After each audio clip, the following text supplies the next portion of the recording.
Halo Tribuners, perkenalkan saya Wulan. Saya Ayu. Kali ini Tribunnews mempunyai segmen baru yang bernama Viral Story. Di segmen ini kita akan menyampaikan daftar 5 berita viral populer selama sepekan. Apa aja sih berita populer yang masih diperbincangkan? Simak selengkapnya. Berita viral pertama, cerita warganet soal kesetiaan asisten rumah tangga yang bekerja selama 25 tahun. Berita ini viral di media sosial setelah diunggah melalui akun TikTok @jens_cs pada Kamis 20 Agustus 2020. Unggahan tersebut disukai hampir 37.000 pengguna TikTok. Diketahui ART tersebut bernama Inem yang berusia 47 tahun. Dalam video yang diunggah, Inem merasa terharu ketika sedang didandani oleh majikannya.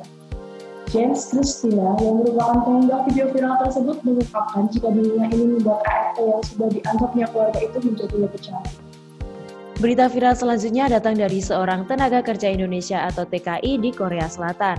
Sugeng Triyono, 29 tahun, merupakan TKI yang berasal dari Tegal, Jawa Tengah. Sugeng Triyono bekerja sebagai TKI sejak 2013, bahkan kini ia juga merambah dunia YouTube untuk menambah pundi-pundi penghasilannya. Menurut pengakuannya, Sugeng mulai menekuni YouTube sejak 2017 lalu. Konten video Sugeng berisi vlog kehidupannya selama di Korea Selatan.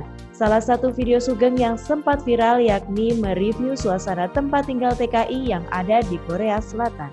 Berita viral selanjutnya soal kisah perjuangan pria untuk mendekati wanita yang ia sukai, hingga mengorbankan gigi gerahamnya. Kisah tersebut viral di media sosial setelah dibagikan oleh pemilik akun TikTok @ikrang_angluarga pada Kamis 12 Agustus 2020. Berdasarkan cerita dalam video, pemilik akun mengaku jika ia telah menghubungi sang wanita yang bekerja sebagai dokter gigi tersebut melalui chat. Berdasarkan cerita dalam video, pemilik akun mengaku jika ia telah menghubungi sang wanita yang bekerja sebagai dokter gigi tersebut melalui chat. Hal itu ia lakukan lantaran merasa yakin jika sosok dokter gigi tersebut adalah jodohnya. Lalu ia menyamar sebagai pasien. Namun ia bahkan mengorbankan gigi gerahamnya. Akhirnya mereka menikah dan memiliki 2 anak. Berita viral selanjutnya beredar video aksi kocak seorang anak yang terjungkal di atas panggung menjadi sorotan di sosial media. Aksinya yang terjungkal saat tengah melakukan drama mengundang tawa para warganet di jagat maya. Aksi kocak tersebut dibagikan oleh akun TikTok @beatstheman pada Selasa 17 Agustus 2020 lalu. Benar-benar memalukan. Aku benar-benar malu. Berita viral selanjutnya bercerita tentang seorang warga yang kembali menjadi pria. Viral setelah diunggah oleh akun TikTok @iksan_2004. Dalam video tersebut, pemilik akun mengunggah perubahan sang kakak saat masih menjadi waria dan kemudian memilih kembali menjadi pria. Diketahui ia bernama Ardi Nina yang berasal dari Makassar, Sulawesi Selatan. Sebulan setelah mengubah penampilannya, Adi langsung menemukan sosok perempuan yang mau menerima dirinya dari masa lalunya. Bahkan, kini Adi dan calon istrinya tersebut telah mempersiapkan pernikahan dalam waktu dekat. Dari kelima berita viral tersebut, Tribunnews telah berhasil menghubungi satu narasumber untuk kita kulik lebih dalam kisah ini. Langsung aja kita udah tersambung di Tribunnews dengan Mas Ikra. Halo Mas Ikra, apa kabarnya? Halo Mbak Ayu, Mbak Wulan, apa kabar? Lagi di mana Mas sekarang? Udah di rumah alhamdulillah. Iya. Gini Mas, langsung aja, boleh dong diceritain gimana sih awal mula kenal sampai sekarang menikah dengan istri gitu. Ya, oke. Jadi awal mula kenal sama istri itu sebenarnya saya kebetulan udah lama ya, jomblo udah 2 tahun lebih, 3 tahun lah. Nah, umur kan juga udah cukup, tapi belum dapat pacar. Akhirnya saya punya teman, keponakannya itu dia kuliah di FKG Mustopo. Dia sempat bilang sama saya bahwa keponakannya itu cakep. Nah, saya bilang, coba dong ada satu dua. Gitu kan. Akhirnya teman saya nanya ke ponakannya kan, ada nggak nih kira-kira nih teman gua, kata teman saya. Akhirnya dikasih nih coba nih namanya Intan. Kebetulan saya juga itu bilangnya yang pakai jilbab lah, karena kan emang pengennya yang pakai jilbab. Akhirnya dikasih. Nah, dari sana cuman modal link line doang. Nah, dari line itu ya zaman line. Nah, dari situ baru saya mulai coba nge-line kan.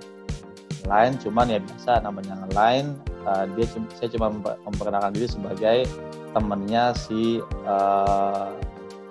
ponakan teman saya gitu kan. Akhirnya sama dia direspon, tapi ya cuma sekedar hai aja kan. Nah dari situ saya tetap chat dia, tapi ya responnya ya standar lah, nggak ada yang spesial. Jadi cuma ngebales, cuman iya enggak gitu doang. Intinya tidak mau ngobrol lebih lanjut kan. Nah situasi seperti itu berjalan sampai 4 bulanan lah. Jadi itu awalnya saya dikasih line itu bulan Maret. Nah sampai bulan Juni itu ya nggak ada perkembangan yang baik kan. Jadi cuma gitu-gitu aja. Akhirnya saya putuskan nih kayaknya harus cari ide nih gimana caranya supaya bisa ketemu, supaya bisa kenal. Karena kalau cuma gini doang udah pasti dia nggak bakal mau respon kan. Nah kebetulan saya kan tahu nama lengkapnya kan. Coba saya ketik di Google karena dia dokter gigi, jadi keluar tuh jadwal prakteknya di mana dan tempat prakteknya. Kita ketemu, wah dia praktek di sini nih. Nah gimana nih caranya supaya bisa ketemu sama dia? Akhirnya saya telepon kliniknya, terus saya tanya bener nggak ada dokter Intan gitu kan. Akhirnya dia bilang ya bener, jadwalnya tuh hari ini.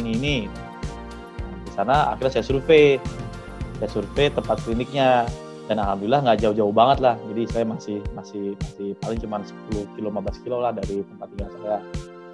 Saya survei dulu, oke, bener kliniknya ada, terus jadwalnya udah oke. Baru dari situ saya memberanikan diri untuk booking jadwal kan. Nah, tapi kan sebelumnya saya harus tahu juga nih kira-kira datang ke sana buat apa ya. Nah kebetulan gigi geraham kiri saya ini emang agak kalau makan itu agak nyangkut ya, tapi sebenarnya nggak apa-apa kan, jadi cuma agak nyangkut doang. Karena pas datang itu kan ditanya kan, pas sudah mulai datang saya lihat dia, wah bener nih ada namanya Intan. Sudah diperiksa kan. Nah pas diperiksa sebenarnya sih nggak apa-apa kan, tapi saya bilang aja ini gigi saya agak sakit gitu. Nah dari awal ketika saya mau merencanakan untuk datang, saya udah berencana gimana supaya dia berkesan ya. Jadi saya juga pertama saya nggak bilang sama dia kalau saya bakal datang gitu kan, dan saya juga punya rencana gimana supaya dia bisa ingat saya. Akhirnya saya bermain peran istilahnya jadi pasien yang reseh lah. Jadi saya tanyain detail apa segala macem sampai kesannya menyebalkan gitu kan, tapi paling tidak dia ingat saya. Dan ternyata strategi itu berhasil. Ketika pas udah jadian ya saya nanya sama dia bilang ya emang karena saya menyebalkan jadi dia akhirnya inget saya kan. Nah balik ke cerita pas pada saat diperiksa, akhirnya udah kan diperiksa sama dia semua segala macam. Akhirnya gigi saya tadi nggak apa-apa, akhirnya kan yang namanya saya bilangnya sakit, akhirnya sama dibur segala macam. Jadi bolong dan jadi ditambel. Padahal sebenarnya harusnya nggak kenapa-napa, cuma nyangkut aja. Akhirnya jadi ditambel kan. Nah karena saya waktu itu menyebalkan istilahnya, nanyanya terlalu detail lah apa segala macam, jadi mungkin juga saya ngerjain gigi saya agak kurang maksimal gitu kan, Nah habis itu kan selesai udah segala macam, dan saya nggak bilang kalau saya ini Ikra. Nah pas udah selesai saya udah pulang terus saya bilang ini tadi gue Ikra yang selama ini ngechat gitu kan. Dan dia cuma bilang, oh kenapa nggak bilang? Terus saya bilang ya nggak apa-apa, jumping cuma mau tahu aja prakteknya di mana. Ya udah, dari sana saya mulai chat lagi, tapi tetap sama, nggak dibalas-balas juga, nggak direspon segala macem. Terus nyoba ngajak ketemu apa segala macem. Abis itu nyoba mau datang lagi ke klinik, dia bilangnya nggak praktek segala macem. Jadi sempat ada saat di mana saya mau datang ke kliniknya, dia kliniknya bilang dokter Intannya lagi nggak praktek, lagi liburan. Jadi agak susah juga saya untuk menghubungi dia. Sampai pada akhirnya tiba-tiba gigi saya agak sakit, yang ditambel itu agak sakit. Dan saya bilang kapan kira-kira ada jadwal, karena gigi saya sakit ini. Dia masih nggak percaya, masih tetap nggak direspon. Tapi yang namanya dokter kali ya, jadi ada sense of responsible, tanggung jawab, karena ini kan pasien gitu kan. Jadi gimana pun saya pasien. akhirnya setelah beberapa lama saya chat, saya bilang gigi saya agak sakit, akhirnya di okein sama dia. Dia bilang ini hari ini saya praktek gitu kan. Akhirnya saya datang, nah ternyata emang bener gigi saya agak bengkak gitu kan. Gigi saya agak bengkak. Nah dari situ akhirnya ngobrol lagi.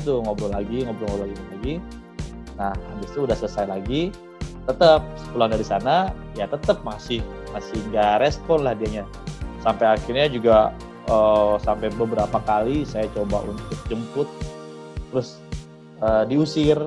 Jadi saya jemput udah sampai di depan kliniknya, disuruh pulang sama dia kan. Ngapain jemput, kan gue nggak minta jemput, pulang aja gitu kan. Terus saya bilang enggak, gue mau jemput karena gue mau ketemu sama lu.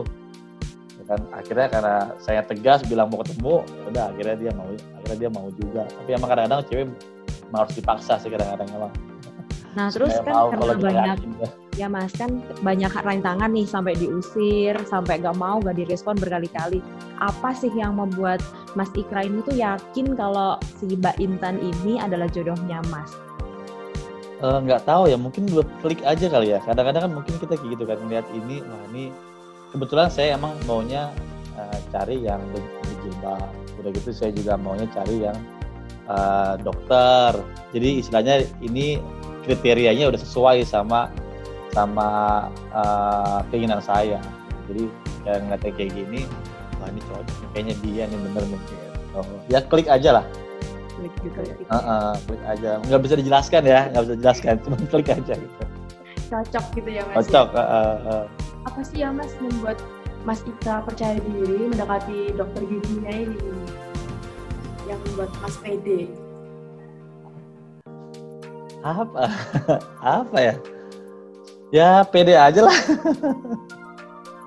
Ya kan juga saya ngaca saya jelek amat gitu kan. Dan juga niat saya kan baik. Saya bukan mau nyari pacar, mau main-main. Mau nyari istri. Nah terus kalau habis perkenalan nih Mas, kan langsung jadian nih. Nah apa sih langsung Mbak Intan tuh langsung, oh kayaknya memang dia Mas Ikra ini tuh memang beneran suka sama aku, terus aku mau dong menjalaninya. Itu awal mulanya ceritanya gimana? Terus ada nggak sih perjuangan cinta Mas Ikra yang lain soal keluarga atau pokoknya sampai proses menikah itu gimana Mas? Kalau dari sisi keluarga sih alhamdulillah nggak ada rintangan ya. Nah, rintangan terbesar emang meyakinkan istri saya aja supaya mau sama saya. Cuma kan karena mungkin sayanya persistence ya, kekeh gitu. Jadi tetap mau ditolak mau apa segala macam dia tetap maju. Ya akhirnya dia luluh juga. Mungkin akhirnya dia yakin kalau saya emang serius kan, cuma nggak main-main karena udah ditolak lah, diapain semua segala macam. Tapi saya tetap maju. Ya itulah namanya perempuan kan, kalau ngelihat si lakinya yakin terus juga kayaknya serius, dan saya juga bilangnya saya nggak nyari pacar, saya nyarinya istri. Akhirnya dia luluh juga. Akhirnya luluh juga ya Mas. Oh ya Mas, berarti memang harus pantang menyerah gitu ya Mas? Harus. Harus cari momen juga. Iya benar. Karena banyak juga orang yang baru nggak dibalas aja WhatsApp-nya udah baru pulang aja udah mundur, padahal mungkin siapa tahu itu bentuk tes buat kita sebagai laki-laki, ini orang persisten apa enggak nih, kuat nggak mentalnya, karena kan perempuan itu maunya diperjuangkan. Oh benar. Terakhir dari Mas Ikra sendiri, dari kisah inspiratif Mas Ikra ini untuk bertemu dengan jodohnya, apa pesan dan kiat-kiat untuk anak muda supaya bisa berjuang mendapatkan cinta yang gitu dari Mas Ikra? Ya kalau saran saya sih, kalau emang serius, emang cinta ya diperjuangkan. Karena wanita maunya diperjuangkan. Udah itu aja Bang. Udah itu aja. Sabar gitu. Iya, ya kalau sabar mah ya namanya kita berjuang ya udah pasti harus sabar. Iya nggak? Namanya berjuang udah pasti harus sabar. Dapat atau mau menyerah aja. Pernah nggak sih Mas merasa, udah aku menyerah aja deh gitu? Pernah sempet. Saya sempet ngerasa, aduh kayak nyerah aja deh. Kayaknya karena kan nggak minta mau jemput sama dia nggak boleh, udah disamperin dia juga nggak mau. Pernah sempet merasa, udahlah mundur aja deh. Cuman ya balik lagi, masa begini doang udah mundur. Kalau emang yakin ya harus diperjuangkan, karena emang itu tuh pokoknya diperjuangkan gitu, jangan baru sedikit ditolak udah nyerah, udah mundur. Dan kalau emang perjuangannya berat, nanti ketika mendapatkan hasilnya masa lebih nikmat. Iya. Gitu. Oke. Kayaknya perbincangan kita udah lama. Ya. Semoga Mas Ikrar dan keluarga pokoknya langgeng sampai akhir maut, memisahkan, jaga kesehatan. Terima kasih ya Mas atas waktunya. Sudah berbagi pengalaman bersama Tribun News di sini. Ya, terima kasih Mbak Ayu Maulan. Ya, terima kasih. Assalamualaikum. Salam. Terima kasih sudah nonton. Jangan lupa like, subscribe, dan share ya.